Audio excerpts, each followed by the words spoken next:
David Dahl. Here. Margot Moran. Here. Nicholas Andrews. Colleen White. Here. Justin Lerman. Justin Henderson. Present. Debbie Cole. Here. And we do, I believe, have one. Thank you. My fellow commissioners, do you want to consider the minutes of March 25th, 2024? Any proposed changes? Or do you need a motion? Motion to approve. Second. All in favor, please indicate by saying aye. Aye. Aye. Any opposed? Motion carries. Thank you, everyone. Do we have any correspondence?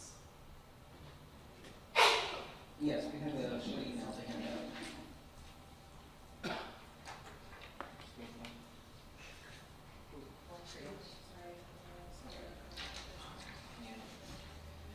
We only have one copy, so you guys can read it. two. Oh, they're two separate emails, okay. So there's two emails then.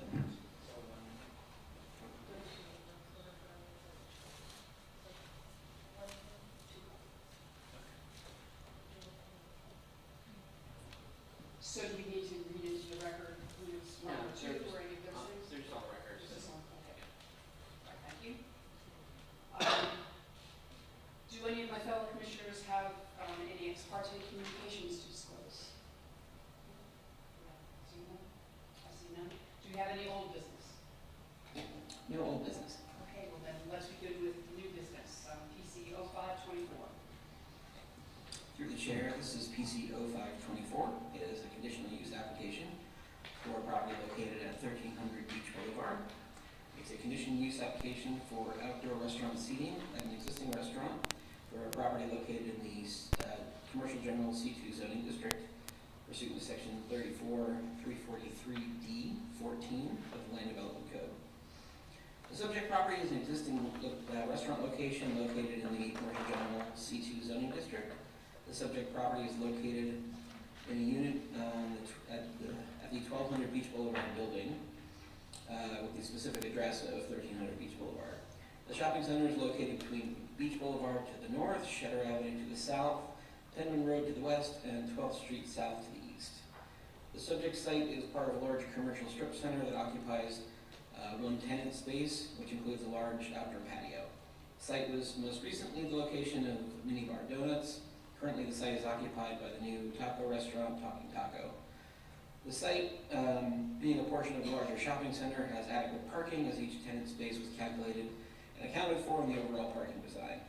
The proposed outside seating will be in the existing courtyard, which is flush with the primary facade of the main structure, and as such will not impact parking or pedestrian access. The site is, the surrounding uses of the shopping center include the city-owned green space with the entrance sign and the city-owned cemetery, and a commercial propane facility to the west across Penman Road, a commercial car wash, multiple office spaces, and several restaurants and other commercial uses across Beach Boulevard to the north, a city park, multifamily residential and industrial storage to the south across Shetter, and office space and commercial retail, including an automotive repair facility to the east across 12th Avenue South. The proposed use will not negatively impact the surrounding uses and is not inconsistent with the Jacksonville Beach Land Development Code. Based on the provided application and analysis stated in this report, the Planning and Development Department recommends approval of PC 0524. Any questions for staff? I'd just like to let members of the public know kind of how we do it here. The Planning Commission bases its decisions on competence, substantial evidence, including testimony provided in the meeting. Any person who's not an applicant or agent that wishes to speak will need to fill out a speaker's card located on the side table by the door and turn them in to the clerk. It is our practice that regardless of the type of issue we are asked to decide upon, each member of the public is given 3 minutes to speak on each item. Please refrain from speaking out from the audience, applauding, groaning, etc., as we try to ensure an atmosphere where everyone listening or in attendance is comfortable. And please silence your cell phone. With that, would the applicant like to come forward, be sworn in, and give us any presentation information?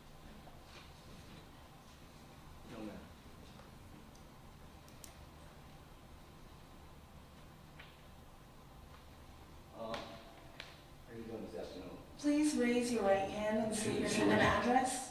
Lawrence Yancey, 1309 South John Bluff Road North, Jacksonville, Florida, Suite 8, Building 2, Lawrence Yancey Building Service. Do you swear or affirm that the testimony you are about to give in this matter is the truth, the whole truth, and nothing but the truth, so help you God? Yes, I do. Thank you. To the chair, I just want to say, thank you guys for supporting this application. Talking Taco is a different platform that's coming into the state of Florida right now. It's a hot topic. This is not the first one here. There's one in Jacksonville also, and this is the second one in Jacks Beach. So hopefully we can move forward and do have show to Jacks Beach that we do have compliance with whatever they want us to do, and everybody can have some fun at Talking Taco. Thank you, sir. Do we have any questions for the applicant?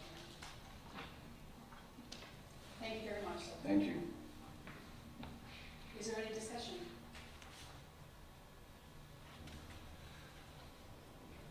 I do have a question. Christian, so that courtyard where Rebar was, were they not zoned for that, allowed to do that already? And then new place comes in and has to get done for it as well?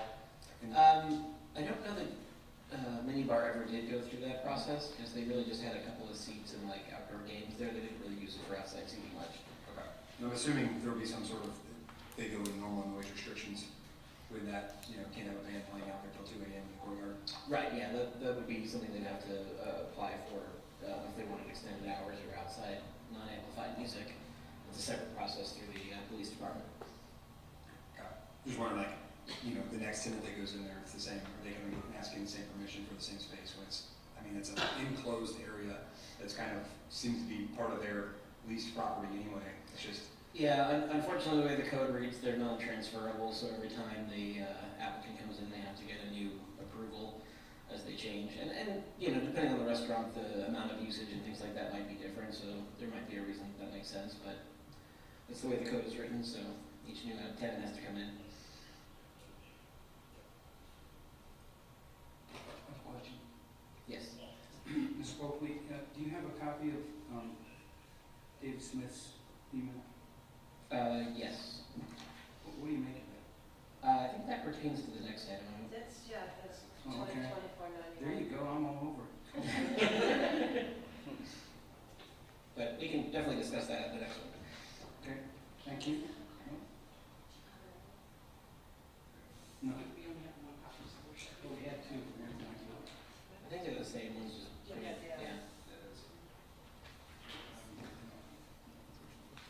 Okay, do you have motion to approve. a second? Second. All in favor, please indicate by saying aye. Aye. Any opposed? Sir, your application has been approved. Thank you, Chair. Thank you. Mark, the roll call? Oh, he's doing- Yes. My apologies, I got overexcited.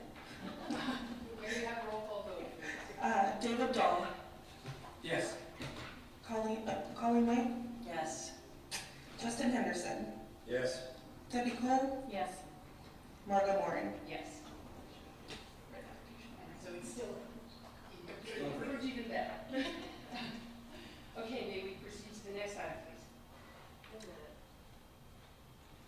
It's the same one. The application number is different from the last one. Not mistaken. Or you didn't have the application number. We just voted on that. This is PC, vote 24. Yeah, no, I think he just put the wrong one. He put the He wrong- definitely wants to speak on the next one. Correct. Okay, but he didn't want to take it on, we just passed. Correct. Yeah, sorry about that. So this is application PC 0424, a request for rezoning from redevelopment district and central business district to redevelopment district.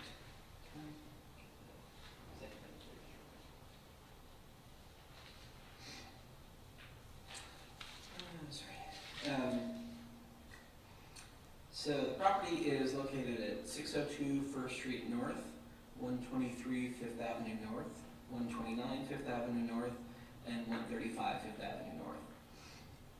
The request is to rezone the property, which is currently zoned Central Business District and Redevelopment District, to Redevelopment District totally, to allow for the redevelopment of the property to a mixed-use commercial development. You may recognize part of this property, that's, I don't know why that's sideways, sorry, as the existing Mangoes facility, and then it will be the 3 properties to the west of that, which are currently multifamily, which in this case is down. I don't know why. The subject property is currently partially occupied by the Mangoes Beach Bar, while the remainder to the west is occupied by several multifamily structures and a small office space. The property has split zoning, with the western portion used for multifamily and is in the central business district, while the eastern portion is currently in the redevelopment zoning district. The current RD zoning is for the portion where Mangoes is located. The previous RD zoning district was created in 2014 and was intended to be the home of Surfer the Bar. Surfer has since located to the corner of First Street North and First Avenue North. In the past 3 years, Mango has been working on improving the building that they are currently in, with the intention, with internal renovations, to provide better bathroom space and better traffic flow for customers. The current RD zoning is tied to a very specific site plan and a set of uses, and this has limited the options for Mango for external renovations and expansion of the current envelope. The first reason for the rezoning of this request is to allow Mangoes to expand their outside footprint. The owners plan to add an addition to the north of the current structure to accommodate a new men's restroom, as well as an expansion of the outside patio covered area to the south and to the east, basically to wrap around the building. Under the proposed site plan, the western portion of the property between Mangoes and 2nd Street North would be fully redeveloped, removing the existing multifamily structures and building a new mixed-use structure with a smaller first floor footprint and a larger upstairs. The design would allow commercial retail spaces on the first floor and new restaurant spaces upstairs, with large outdoor seating areas on the 2nd floor. The site also plans to address traffic circulation and parking. Adequate parking to meet the required parking requirements per the LDC will be provided on site, and a new traffic circulation pattern will be constructed to limit traffic to and from First Street North and predominantly pedestrian-oriented street, and make the current driveway on First Street a one-way in-only access. Most traffic will enter and exit through 5th Avenue North and 2nd Street North, as encouraged by the CBD zoning district design standards. Landscaping will be a mix of normal planted landscaping and urban potted landscaping, as is an option allowed in the CBD standards. The proposed uses outlined in the written description would include a majority of the permitted uses and conditional uses currently allowed in the CBD zoning district, but all uses would be permitted and would not require any conditional use approval, but rather the approval of the RD zoning request will serve as an approval. There are a number of specifically prohibited uses as well, and these are proposed prohibited uses are those that would be substantially incompatible with the surrounding area and are not intended for the downtown commercial core at large. We have found that the proposed rezoning request meets the standards of Section 34-211C, as well as the Section 34-347I for the preliminary development plan. We also found that the proposed rezoning is consistent with the existing comprehensive plan as outlined in the policies set forth in the report. Additionally, the CRA coordinator found that the proposed redevelopment project serves to meet the following objectives of the downtown development plan, which is to eliminate conditions of blight, prevent the spread of blighted conditions, encourage the core downtown area to develop as a center for cultural, entertainment, and community activities within, increase the tax base in the community redevelopment area to assist with financing public actions to support redevelopment, encouraging the recreation of compact mixed-use core areas oriented to recreation, entertainment, and specialty retail, tourism, and housing, and to encourage the development of mixed-use activities in the core area, including residential, retail, hotel, and office. The staff is recommending approval. The Community Redevelopment Agency met earlier today. They recommended approval with a condition that the, and again, this is a recommended condition that would go to council, that the portion of Mangoes that faces First Street would be more pedestrian friendly, so potentially more landscaping and other things to address that pedestrian corridor to make it less stark. There are some provisions in the CBD zoning to how a new construction would address that corridor, but since they're not removing the Mango's building, this is an attempt to address that kind of blank space in the corridor with things that they can do without building new structure. I have a question for Mr. Copley, but I have to defer to my fellow commissioners if anyone else does. Okay. I just wondered, I actually did not enjoy going into our current comprehensive plan. As you know, I'm not a huge fan. Well, you should mention that. But I did take a look at it from the housing perspective and the loss of some housing stock. I thought was equally significant, not to say that it can't be something that is, something that we consider and went in another direction. But the closest policy I could find was policy HO 161. The city shall promote the conservation and rehabilitation of existing housing as a means of maintaining or improving residential conditions and reducing the waste of valuable resources. So Mr. Copley, can you give us some ideas of why, and I understand that's a very, very vague, kind of policy. Right. But why is it okay to be using residential units in this location?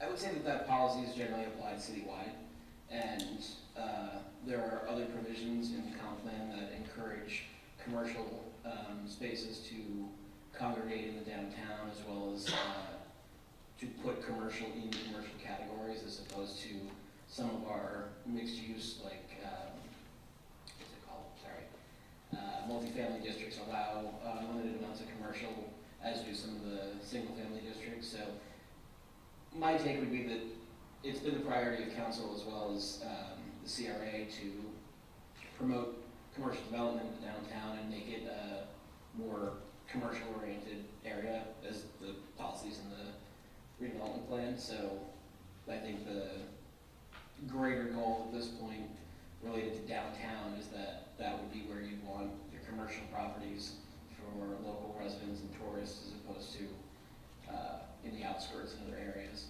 So I don't know that the net loss of 6 housing units outweighs the benefit of new commercial in that area.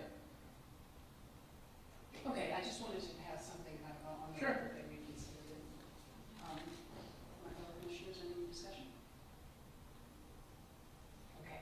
Yeah, a question, Mr. Copley. Yes. The alcohol comment in Mr. Smith's, next to the last sentence, paragraph, in Mr. Smith's.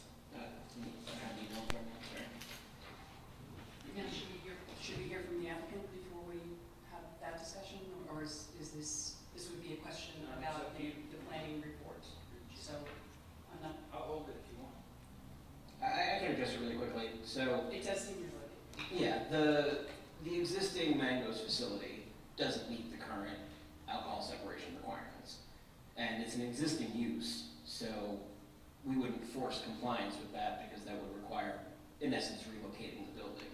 So because they're doing the rezoning, they just want to codify that that building is currently exempt from that. Because right now it's a legal nonconformity, but it's technically something that's out there. If they should close for 6 months for some reason, for renovations or something, they wouldn't be allowed to reopen because of the existence of that separation. Thank you.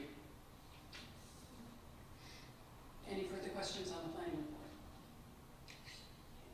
Hearing none, would the applicant please come forward to be sworn in and give any presentation? Good evening. Good evening. I'm Wyman Degan.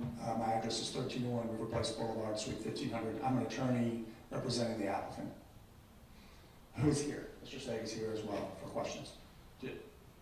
Not swearing in, is an attorney. Please raise your right hand and state your name and address. Wyman Degan, 1301 River Place Boulevard, Suite 1500. Do you swear or affirm that the testimony you are about to give in this matter is the truth, the whole truth, and nothing but the truth, so help you God? I do. Thank you. Thank you. So thank you. I'm going to defer in great measure to your expert staff report. You've got fantastic data and analysis in there that supports, that goes through all the criteria and shows how this project complies with it. I will just make a few observations. With respect to your question, Madam Chair, the three existing structures that are going to be amortized, they are, one of them is, although it has the fabric of a multifamily structure, it's already been converted to a commercial office use.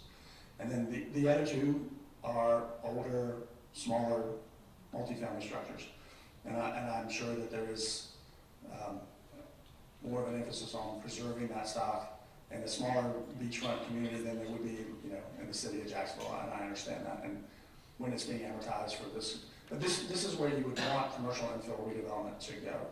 And I submit the taxable value of those two multifamily structures is probably below, the exempt value.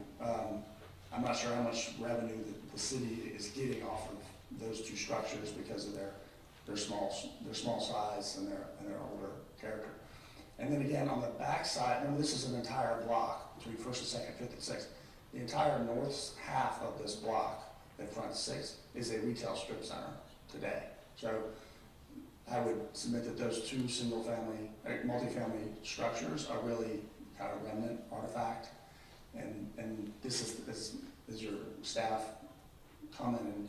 This is the kind of infill redevelopment that the city has put in place policies and vision planning to try and get to go in here as community amenities. I suspect, so I was at the CRA meeting earlier this afternoon, and I heard extensive comments from the other person who I suspect is going to speak. Much of his comments focused on process arguments around whether certain procedural specifications in your code were being complied with. There was an extended discussion with your council and your staff and among the CRA board members, and they moved forward with the unanimous approval. So in the event that you hear that again for 3 minutes, I would just give you that background. Otherwise, we're available for questions. If there's something that we feel like we might want to rebut, I'd appreciate your consideration of that, but otherwise, you've got data and analysis in the record. I didn't hear any today at CRA that's going to undercut that. Thank you. Do we have any questions right now for the applicant? Here's none.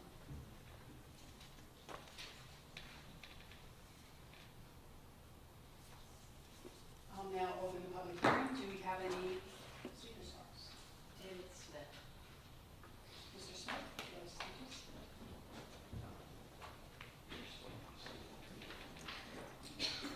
Please raise your right hand and state your name and address. State your name and address. Oh, I'm sorry, David Smith, 130 Fifth Avenue North. We're on adjoining property to the proposed development, and we're an affected party. Do you swear or affirm that the testimony you are about to give in this matter is the truth, the whole truth, and nothing but the truth, so help you God? Yes, ma'am. Thank you. Can I go? Yes, sir. Can I give my name and address? We are adjoining property owners and residents of the adjoining property. Our property received an approved development order as Osprey Court, a residential mixed-use development according to the Residential Villages Land Use of the 1987 redevelopment plan.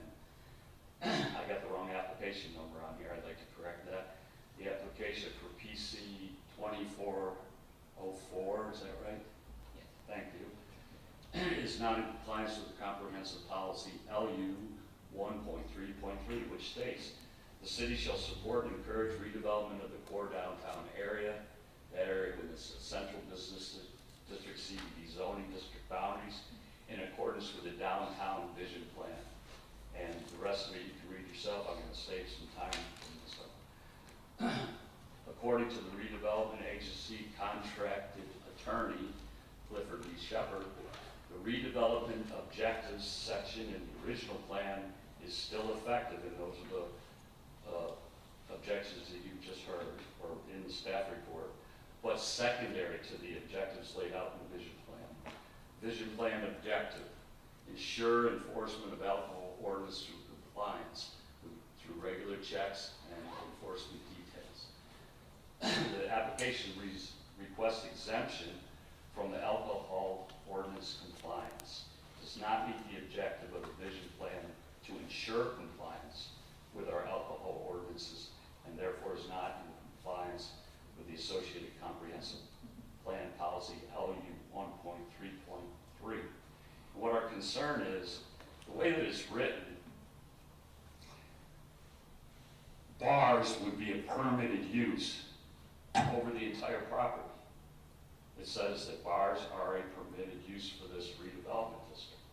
So if something unfortunate would happen to Greg, and he had to sell this thing, a new developer could come down, tear the whole thing apart, build a 3-story bar, and the planning commission or the council would have no say. It would strictly go to the planning department.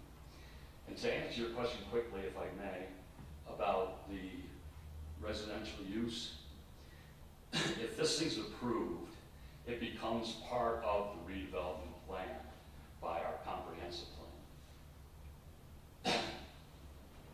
So then a development order that says tear down affordable housing, which is what that is,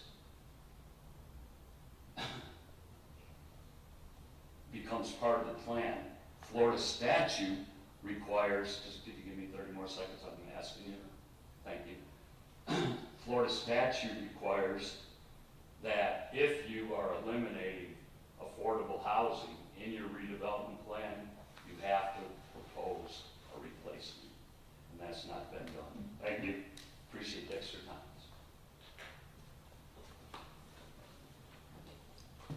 Do you have discussion?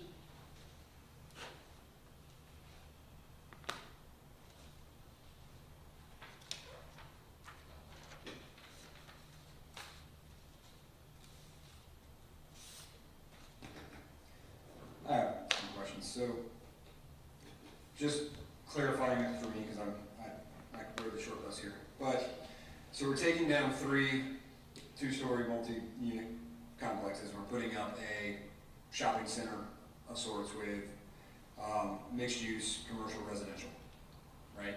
No residential. No residential, so all commercial. What are we putting in there? Bars and restaurants? So this shows the western half of the property. Mango's is not on this, but so what you're looking at is the new build. And there'll be 2 buildings that are each 2-story.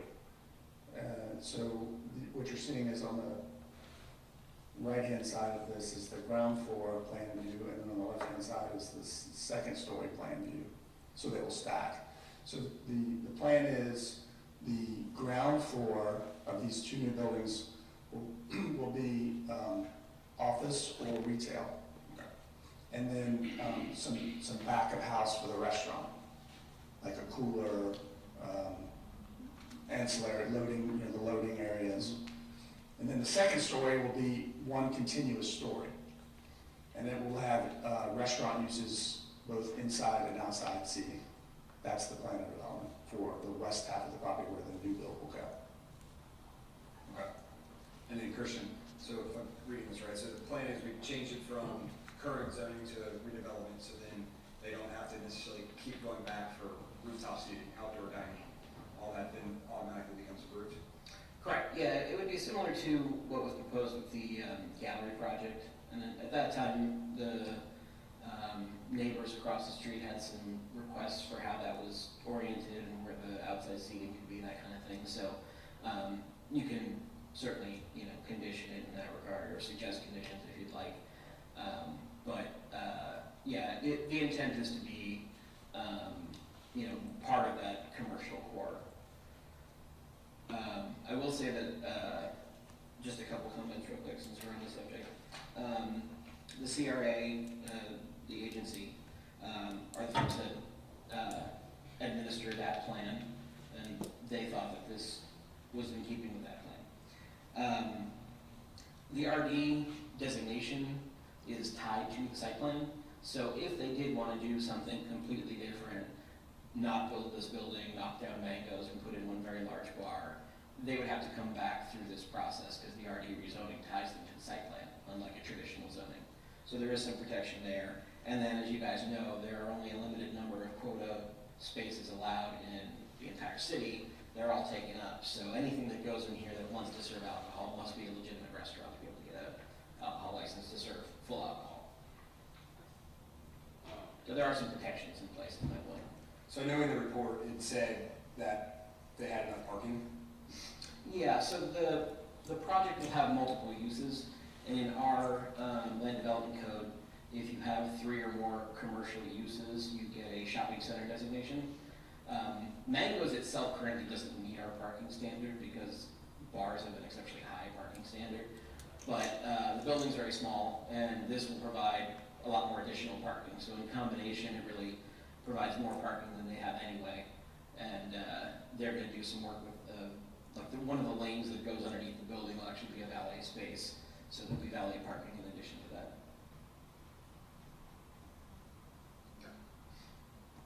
I have a question. Is there a plan for the type of restaurant that's going in there? And it's indoor, outdoor seating? I don't know if they have a tenant or not. Please raise your right hand. State your name and address. Greg Saig, 1402 First Street. Do you swear or affirm that the testimony you are about to give in this matter is the truth, the whole truth, and nothing but the truth, so help you God? Yes, I did. Thank you. Okay. I get to answer your question.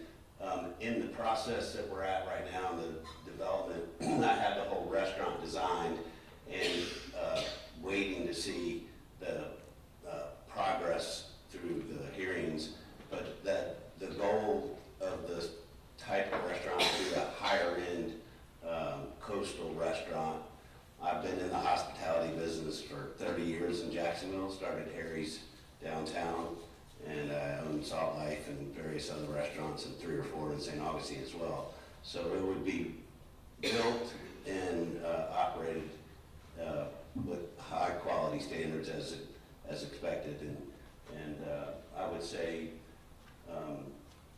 similar fashion in like Oku and Oaxaca's build out. That kind of helps you get a little idea of the level of niceness inside. Any more questions? Thank you, sir. Okay. I probably should have said sooner, if there's anyone else in the audience who'd like to address us, you can always fill out a card after you address us. I'm not seeing it, I just wanted to make sure. So is there further discussion? Do you have a motion?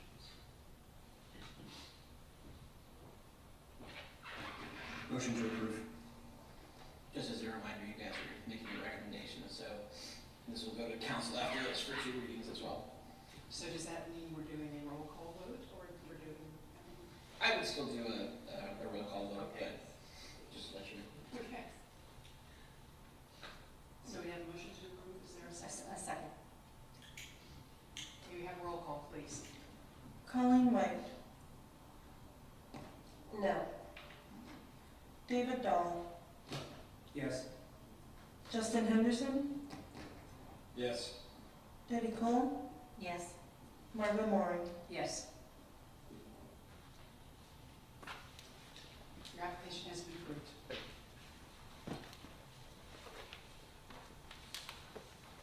May we go on to PC 06?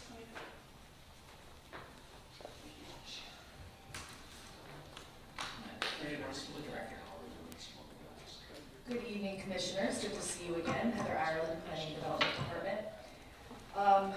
We're not going to go into a whole bunch of detail tonight because we have had so many workshops, so many opportunities for input. So we're not going to get into details unless you have questions about stuff, which our consultants are here. Christian and I, we've all been part of this process since 2002.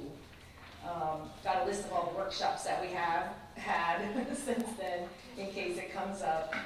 But essentially, we're finally to the point where we are ready to transmit our draft comprehensive plan for 2050 to the state for their review. and consideration, and do I expect to get a few comments back? Probably.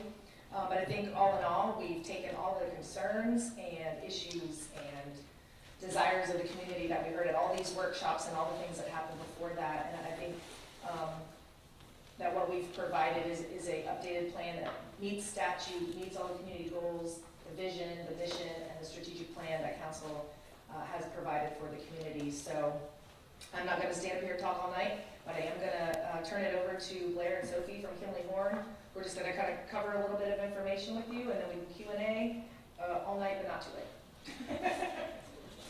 Yeah, it's a little warm. 2022, not 2002. Sorry, you knew what I meant. It's for 20 years. Couldn't hear very well that day. We had a last minute update. We realized we missed one thing, but we added it in. Did you? Well, it's a new one now, so we updated it. Okay. Hi, I'm Kimley Horn. Nice to see you all. Thank you. Okay, so where are we? We're getting there. We're close, right? So this is the adoption. We're hoping y'all agree. We're finally at a point where we can at least send it to the state and get their comments. This is the comp plan. We still have the LDC to do. That's the nitty gritty, right? So we're really excited to get that moving. We've been working behind the scenes to do a lot of updating based on a lot of the workshops. But we're gonna move forward while we wait for the state to review and all of that.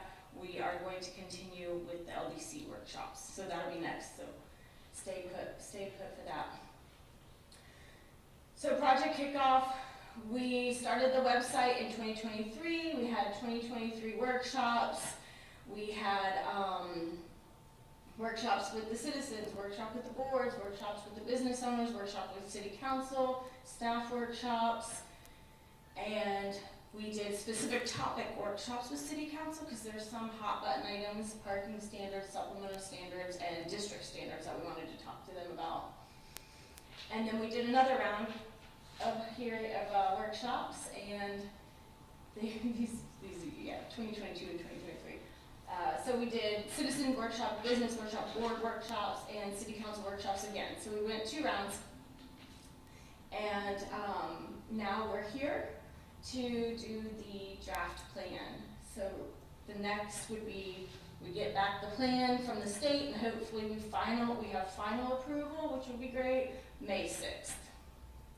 That's the goal. And then that's for city council, and then it goes to the state, and that it'll come back, and then hopefully there's not a lot of comments, and then we'll make any comments that they have. And typically it doesn't have to go back to planning commission after the adoption, but if we can discuss how that works. But the next step would be the final. So essentially what we did was, these are the main changes we did to the comprehensive plan, and it's really overarching, switched from goals to strategies, intent, and visions. We updated the future land use element. We talked a lot about updating the land uses because there weren't any definite, if you remember, there weren't any actual what can you do in these land use categories. We added other mixed use land use category, talked about the Live Local Act. We updated the transportation element, the housing element. We added language.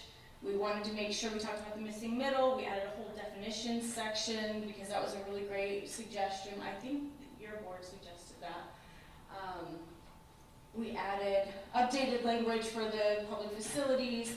Then we merged the 2 conservation and coastal management elements. And then we added level of standards for recreation for the city. We didn't have that before, so that was a big deal. And we definitely made sure we talked about pickleball courts. And then we just really updated a lot of outdated references, and then we added the historic preservation element. So essentially, we've seen this before. We added a lot of the suggested changes y'all had, and I'm here if you guys have any questions.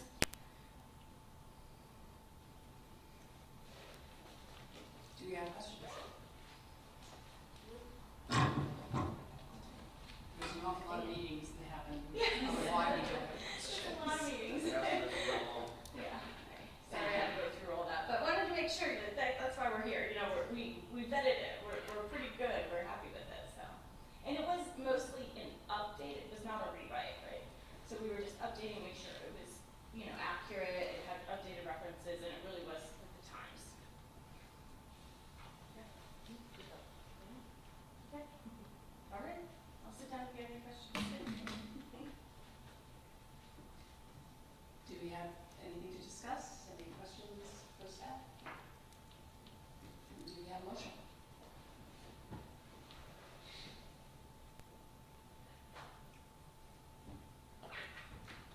Motion to approve?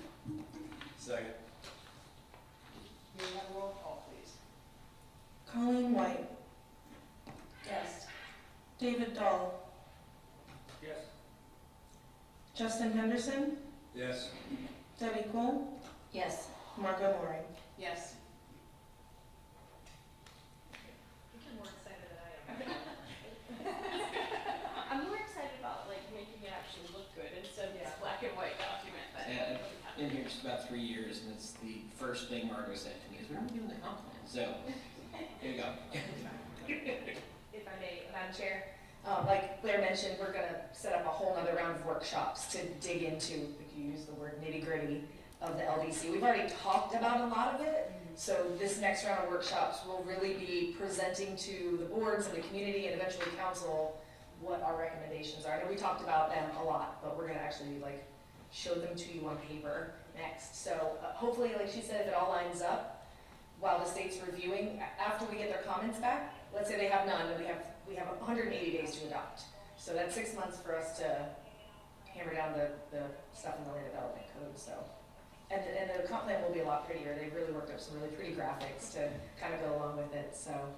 Thank you all for your participation in all the workshops. I know it was a lot of work. We still have a lot more work to do, but we really appreciate everyone coming to those meetings. Please keep coming to the workshops that we have. We really value all of your input, you, all the other boards, council, and the community. So just want to thank you personally for being there.